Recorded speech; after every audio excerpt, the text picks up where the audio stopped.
Illegal migrant who killed a hotel worker. Trial has just begun. And there's some things that have come to light now that the trial has actually started that a lot of people will not be aware of.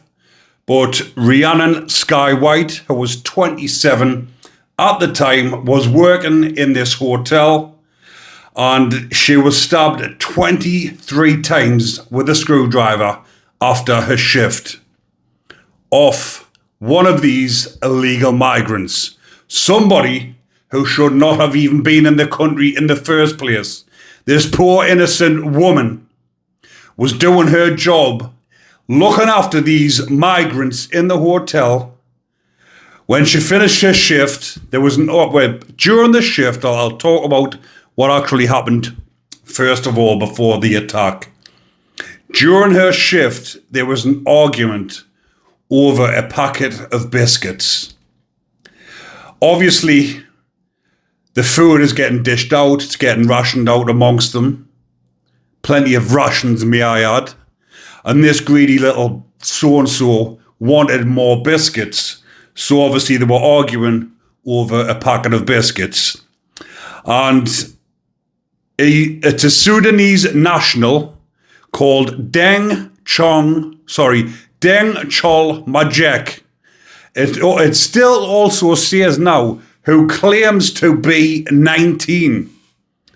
Who claims to be? What, do they still not know his actual age?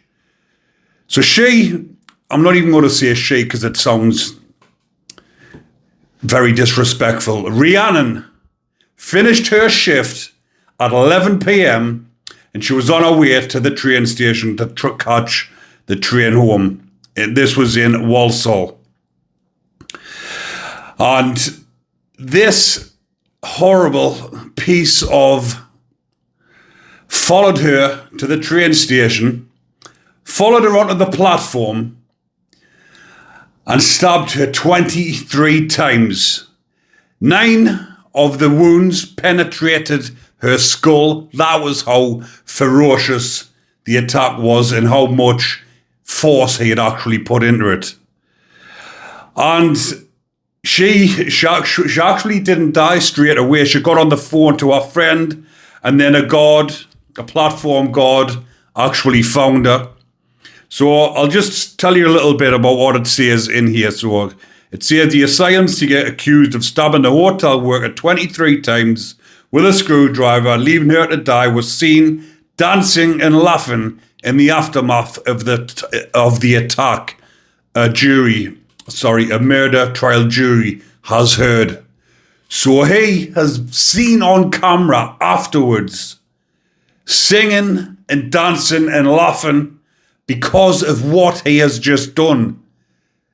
This piece of shit has just come over on a boat and he's been looked after, given everything he wanted in a hotel. And this poor defenseless woman, Rhiannon, was looking after these individuals. It says he's clearly excited about what he had done after inflicting fatal wounds on Rhiannon, who worked in the hotel where he was living. Wolverhampton Crown Court heard. The Sudanese national followed Rhiannon, who had only worked at the Park Inn Hotel for 3 months, to the Bescott Stadium railway station in Walsall on the 20th of October last year. Rhiannon, whose shift had finished at 11 p.m, was heard screaming during a phone call to a friend and was found by a train guard on the platform minutes later. Opening the case, Majek Healy told the court he followed the 27-year-old from the hotel where he was living. She said he followed her down on the train platform at the Bescott Stadium station, and then he attacked her, stabbing her over and over with a screwdriver. He left her bleeding to death and then casually went back to his hotel, where they say they can be sure that he is guilty of murder because of the DNA. There was DNA underneath his fingernails. There was DNA found on his clothing. The police were able to review the CCTV very quickly, and they could see the defendant in his distinctive clothing. When they went to the hotel, they found him on his clothes. They seized a number of items, including the jacket of the attacker from the CCTV. There's DNA underneath his fingernail. So, I can't even see how this... Obviously, they always take these cases to trial to try and get off on diminished responsibility or whatever. You get try and say he's come from a war-torn country. This is normal in his country. He's just acting the way every other man in his country acts. This is the way he's been brought up. This will be his defence, because how on earth can you try and get off on a murder charge when you're caught on camera? You've got the blood under your fingernails. You're still wearing the clothing that's on the camera. There's DNA all over your clothing. You were seen following Rhiannon to the platform. There was a lot of blood because of the vicious nature of the attack. Rhiannon had been stabbed in total 23 times. Most of the injuries were to her head, but some of them to the left side of her chest and left arm, indicating she had tried to fend off her attacker. 11 of the stab wounds had penetrated her skull. One in particular had damaged the brainstem, which is what ultimately caused the death. The defendant's fingernails were checked. He had DNA under them. The DNA belonged to Rhiannon. It was not initially clear what motivated the attack, though earlier in the evening he had allegedly been seen staring at the victim and a co-worker. No one could recall any particular issue that would have caused him to act in that way. What is clear from the CCTV is that the defendant was hanging around the reception area staring at Rhiannon throughout the evening.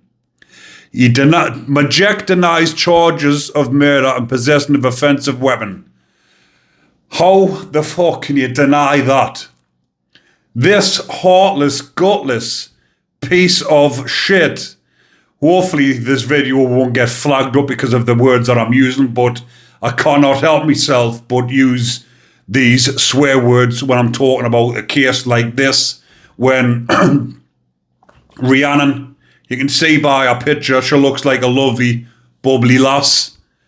She's in there doing a duty of care, looking after these individuals.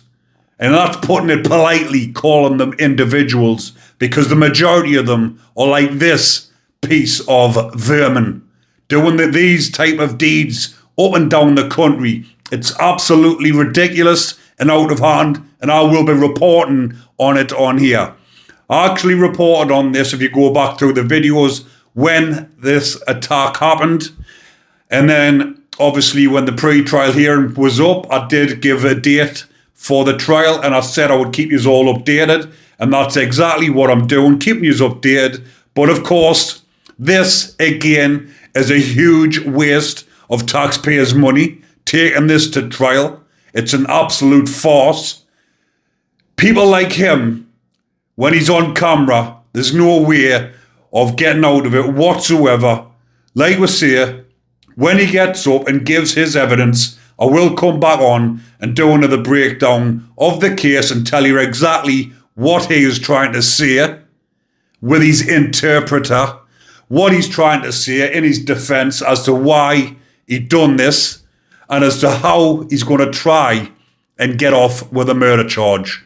But I will keep you all updated on this, people. Hopefully you are still enjoying the content. And if you are, remember to comment, like and subscribe. Hit that notification bell so you don't miss another video. Take care everyone, stay safe and enjoy the rest of your week.